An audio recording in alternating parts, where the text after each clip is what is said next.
तो अगर आपके घर में इन्वर्टर है या आप इन्वर्टर लगाने की सोच रहे हैं तो दोस्तों आपको ये वीडियो पूरी देखनी चाहिए।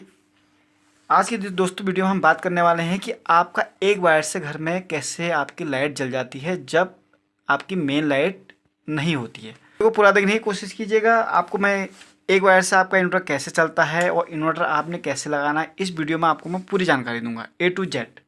और आपका दोस्तों बैक पैनल कैसे काम करता है इसके बारे में मैंने वीडियो बना रखी है, फिर भी आपको मैं इस वीडियो में मोटा मोटा समझाने की कोशिश करूँगा।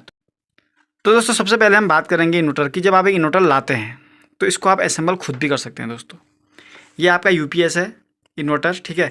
इस पर आपके प्लस और माइनस 2 वायर होती है निकली हुई, जो आपके बैटरी के प्लस में आपका लाल वाला चला जाता है और माइनस में आपका काला वाला, ठीक। और अगर आपका डबल बैटरी का इन्वर्टर है तो माइनस और प्लस यहाँ पर आपस में जोड़ दिए जाते हैं। तो ऐसे आपका एक कनेक्शन हो जाता है। इसके बाद आपको देनी होती है इसको एक मेन, जिसके लिए हमने ऐसे बोर्ड लगा रखा है। यहाँ से आपने इन्वर्टर को मेन दे देनी है, ठीक। उसके बाद से यहाँ से आपने आउटपुट निकाल के अपने स्विच बोर्ड में, जहाँ भी आपके स्विच बोर्ड है, स्विच बोर्ड में जो आपका मेन कनेक्शन, जो आपके मेन फेज जो आया हुआ है इलेक्ट्रिक का, उसको हटा के आपने वहाँ पे इन्वर्टर का कनेक्शन डाल देना है और उसको वहाँ से कट कर देना है। ये होता है आपका वायरिंग का। और अभी मैं आपको बताऊंगा दोस्तों, ये एक वायर में पड़ता है या यहाँ पर से हम 2 वायर भी ले सकते हैं। यहाँ से आप चाहो तो दोस्तों 2 वायर भी ले सकते हैं, ठीक है।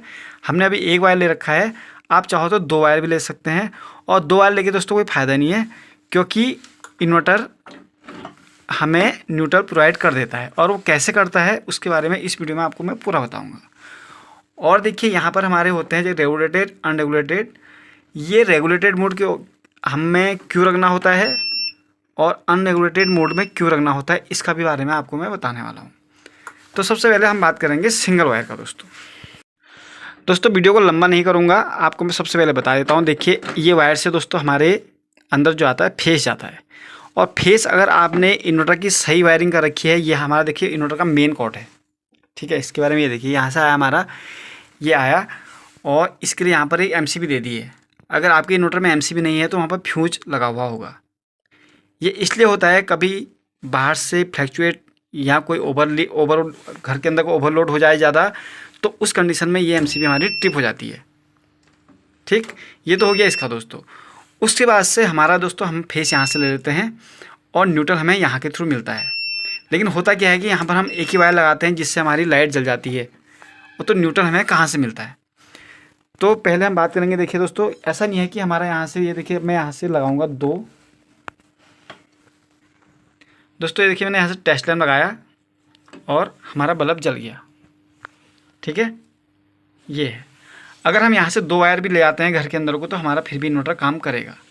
लेकिन होता क्या है, 2 वायर में हमारा खर्चा है, इसलिए हमारा क्या होता है दोस्तों, ये जो हमारा इसमें जो हमारा न्यूट्रल और फेस हमारा जो यहाँ से AC इनपुट जारी है, ठीक है, AC इनपुट जारी है दोस्तों। यहाँ पर क्या होता है, इसके अंदर न्यूट्रल हमारा कॉमन कर दिया जाता है। जब हमारी लाइट जाती है तो वहीं से अगर हम यहाँ से न्यूट्रल ना मिले तो जो न्यूट्रल यहाँ से जा रहा है, ये हमारा न्यूट्रल, इसी के थ्रू हमारी घर के अंदर लाइट चली जाती है। अभी जैसे मैं आपको ऑन करके दिखाऊंगा एक बार, देखिए जैसे हम इसको लगाते हैं और घर की लाइट ऑन करते हैं। अब अरे देखिए अभी हमारे घर में लाइट ऑन हो रखी है, ठीक। अभी अगर हम इसको निकालेंगे तो लाइट बंद हो जाएगी। अगर हम इस प्लग को भी निकालेंगे तो फिर भी लाइट हमारी बंद हो जाएगी। ये देखिए हमारी लाइट जल गई। इसको हम निकालेंगे, लाइट फिर भी बंद हो गई। तो इसमें क्या है, देखिए इसमें दे रखा है, इसमें लाइन दे रखी है। ये इसमें यहाँ से हमारा फेज आएगा, ये हमारा न्यूट्रल है। इसी तरीके से भी दोस्तों हमने इसको भी सेट करना है, ताकि हमारी लाइन ये है तो लाइन हमारा इधर वाला है, यहाँ कि फेस हमेशा यहाँ इस तरफ रहना चाहिए, ताकि हमारे जो L लिखा हुआ है इसको हमारा फेस मिले। इस चीज़ का हमेशा ध्यान रखिएगा। अगर आप यहाँ से उल्टा सुल्टा कर देंगे तो क्या होगा कि जब आपकी लाइट जाएगी तो उसमें हमारा इन्वर्टर काम नहीं करेगा, ठीक। और अभी देखिए हमारा इसमें न्यूट्रल, हम इसको न्यूट्रल चेक करेंगे। देखिए ये हमने यहाँ पर रख दिया, ये देखो दोस्तों हमने यहाँ से फेस ले लिया। हाँ पर एक ये बचा हुआ है, इसको हम लगाएंगे इसके न्यूट्रल में। न्यूट्रल कौन सा है, जिसमें L लिखा हुआ है, सॉरी जिसमें N लिखा हुआ है। ये देखिए दोस्तों, इसके थ्रू हमें न्यूट्रल लाइन को मिल रहा है। इसमें तो आप दोस्तों क्लियर हो। तो फ्रेंड यहाँ तक आप क्लियर हो गए होंगे कि हमारी लाइन को न्यूट्रल कैसे मिलता है। इसलिए न्यूट्रल की अलग से लाइन डालने की ज़रूरत नहीं है, हम एक वायर से यहाँ से काम चला लेंगे। अब दोस्तों हम देखिए यहाँ पर लिखा हुआ है रेगुलेटेड और अनरेगुलेटेड। हमने अपना इन्वर्टर जो डाल रखा है अनरेगुलेटेड मोड में डाल रखा है, यानी कि अनरेगुलेटेड में आपका लिखा हुआ आएगा आगे से इको। ये देखिए अभी ये इको मोड में है, और जब हम डालेंगे इसको रेगुलेटर में, इसमें आएगा यूपीएस। यार इसमें जब लाइट जाएगी उसके बाद यूपीएस आएगा लिखा हुआ, ठीक है। तो हम इसको रखेंगे अनरेगुलेटेड मोड में।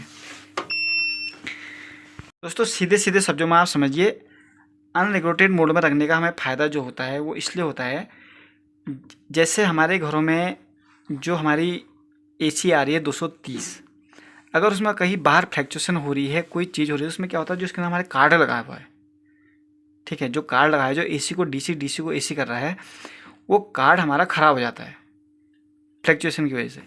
तो अनरेगुलेटेड मोड में क्या होता है, वो फ्लैक्चुएशन को ये रोक देता है,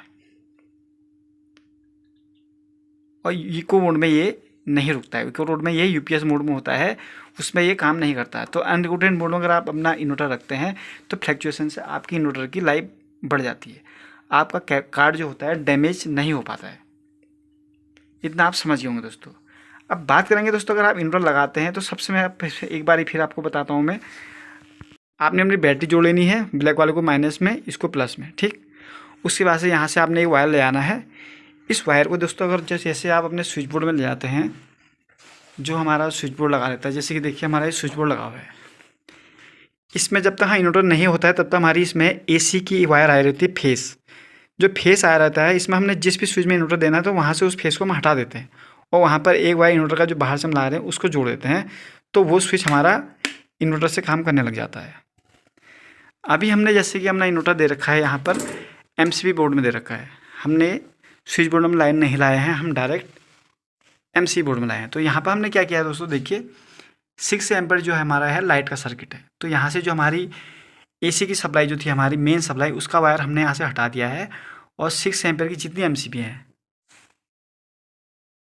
3 एमसीबी हैं, इसमें हमने जो इन्वर्टर की हमारी वायर आई है, इसकी वायर को डायरेक्ट जोड़ दिया है, तीनों में लूप कर दिया। यहाँ लाए, यहाँ से भी यहाँ ले गए, फिर यहाँ से हम यहाँ ले गए, तो हमारा यहाँ से भी अंदर को सप्लाई हमारी इसके थ्रू चली गई।